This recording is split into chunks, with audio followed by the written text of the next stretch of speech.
की रैली में केवल महिलाएं ही नहीं, खुद नेताओं और कार्यकर्ताओं ने भी बवाल काटा है। उलगुलान महारैली में चतरा से कांग्रेस उम्मीदवार केएन त्रिपाठी की उम्मीदवारी का विरोध हुआ।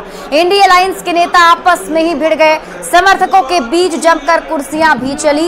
एक कार्यकर्ता का सिर भी फट गया। मंच पर सारे नेता मौजूद रहे, वहीं मंच के सामने समर्थक आपस में उलझे रहे। इसके बाद केएन त्रिपाठी के खिलाफ आरजेडी कार्यकर्ताओं ने रांची में आरजेडी ऑफिस जाकर नारेबाजी की।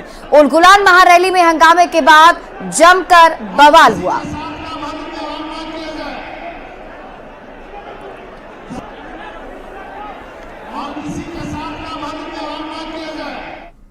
तो रांची में उलगुलान रैली के दौरान कांग्रेसियों के बीच भिड़ंत पर नेता प्रतिपक्ष अमर बाउरी ने भी निशाना साधा है। अमर बाउरी ने कहा है कि उनकी पार्टी के नेता सीट शेयरिंग नहीं कर पा रहे हैं और इसलिए नेता कार्यकर्ता आपस में सीट शेयरिंग को लेकर उलझे हुए हैं।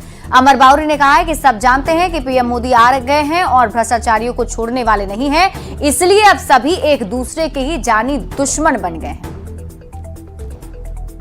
इंडिया अलायंस अभी भी सीट शेयरिंग और टिकट को लेकर के जो है नूरा कुश्ती कर रहा है।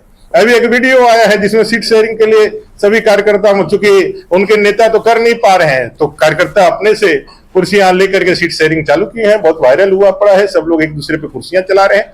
ये सिर्फ और सिर्फ अपने परिवार को भ्रष्टाचारी परिवार को और अपने लूटे हुए धन को बचाने के लिए मोदी जी आ गए। तो ये सारा धन जो अकूत संपत्ति इन्होंने जनता का लूट करके रखा हुआ है। तो ये हंगामे और बवाल के बीच कांग्रेस ने लोकसभा प्रत्याशियों की नई लिस्ट भी जारी कर दी है और इस लिस्ट में कांग्रेस ने झारखंड की 2 सीट पर प्रत्याशियों के नामों का ऐलान कर दिया है, जिसमें रांची लोकसभा सीट से सुबोध कांत सहाय की बेटी यशस्विनी सहाय को टिकट दिया गया है। तो गोड्डा लोकसभा सीट से कांग्रेस ने अपना प्रत्याशी बदल दिया है। यहां से दीपिका पांडे सिंह की जगह प्रदीप यादव निशिकांत दुबे से मुकाबला करेंगे। तो आपको बता दें कि 2 कैंडिडेट के नामों का ऐलान किया गया है कांग्रेस की तरफ से, जिसमें रांची से यशस्विनी सहाय को टिकट दिया गया है, जो सुबोध कांत सहाय की बेटी हैं। पहले से ही हालांकि क्लियर लग रहा था, क्योंकि सुबोध कांत सहाय लगातार जो है वो चुनाव प्रचार भी कर रहे थे। और साथ ही साथ गोड्डा लोकसभा सीट से जहां दीपिका पांडे सिंह को पहले उम्मीदवार बनाया गया था, अब उनका नाम काटकर प्रदीप यादव को उम्मीदवार बनाया गया है।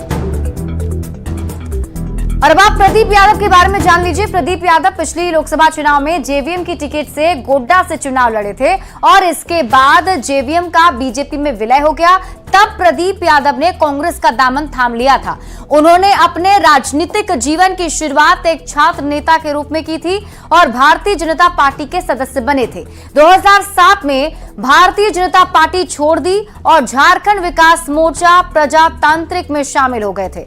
प्रदीप यादव पोड़ैयाहाट से वर्तमान में विधायक भी हैं और प्रदीप यादव 2 बार राज्य मंत्रिमंडल में मंत्री भी रह चुके हैं। वे तत्कालीन मुख्यमंत्री बाबूलाल मरांडी के अधीन ग्रामीण विकास मंत्री भी थे। इससे पहले वे 13वीं लोकसभा में बीजेपी के सदस्य के रूप में गोड्डा सीट का प्रतिनिधित्व भी कर चुके हैं।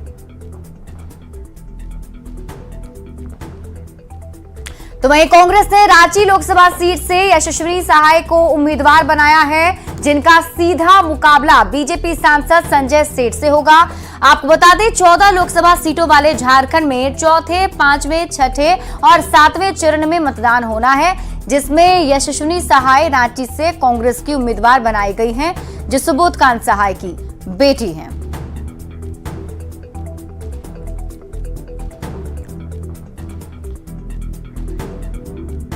तो गोड्डा लोकसभा सीट से पहले कांग्रेस का टिकट मिलने और फिर बेटिकट होने के बाद कांग्रेस विधायक दीपिका पांडे सिंह ने सोशल मीडिया पर पोस्ट के जरिए अपनी बात रखी है। दीपिका पांडे सिंह ने लिखा है, मन का हो तो अच्छा, मन का ना हो तो और भी अच्छा, जय बाबा वैद्यनाथ। तो दीपिका पांडे सिंह ने सोशल मीडिया पर पोस्ट लिखा है और इस पोस्ट के जरिए उन्होंने अपनी बात रखी है, जिसमें उन्होंने लिखा है कि मन का हो तो अच्छा, मन का ना हो तो और भी अच्छा, जय बाबा वैद्यनाथ। और अब बात बिहार की करें तो सूत्रों के हवाले से खबर है कि आज कांग्रेस उम्मीदवारों का ऐलान कर सकती है। बिहार की 6 सीटों पर उम्मीदवारों के नामों का ऐलान आज किया जा सकता है। जिन उम्मीदवारों का नाम लगभग तय है उनमें पटना साहिब से अंशुल कुमार, अभिजीत, सासाराम से मनोज कुमार, महाराजगंज से आकाश सिंह, समस्तीपुर से सन्नी हजारी, पश्चिम चंपारण से मदन मोहन तिवारी और मुजफ्फरपुर से अजय निषाद का नाम शामिल है। बिहार में कांग्रेस 9 सीट पर चुनाव लड़ रही है। 3 सीट पर पहले ही कांग्रेस की तरफ से उम्मीदवार के नाम का ऐलान किया जा चुका है। बाकी बची 6 सीट पर आज ऐलान किया जा सकता है।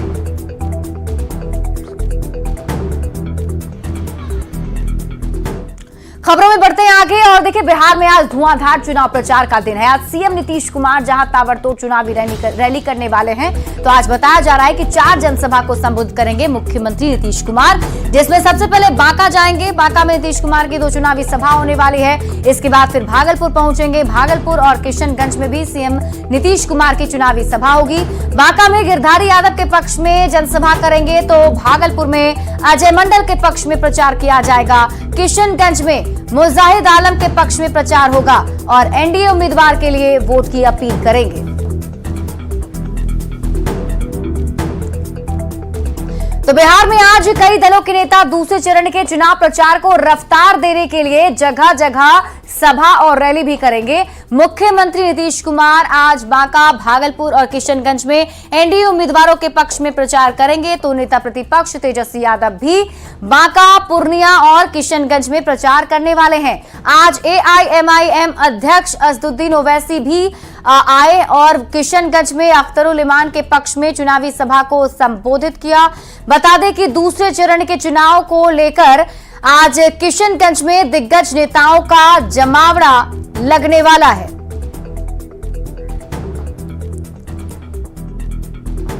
तो एआईएमआईएम के अध्यक्ष असदुद्दीन ओवैसी ने किशनगंज से उम्मीदवार अख्तरुल इमान के पक्ष में जनसभा की है। एआईएमआईएम अध्यक्ष ने कहा है कि पार्लियामेंट में ट्रिपल तलाक, सीएए और एनआरसी का विरोध किया।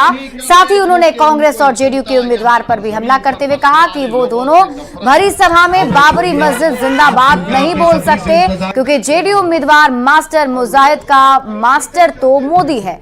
तेजस्वी यादव पर निशाना साधते हुए कहा कि एमवाई समीकरण की बात करते हैं, लेकिन कितने मुसलमान को टिकट दिया? मगर नहीं किया, क्यों नहीं कर रहे? कानून हो, ट्रिपल तलाक का कानून हो, बल्कि मास्टर से एक बात पूछ लेना और जावेद से भी पूछ लेना।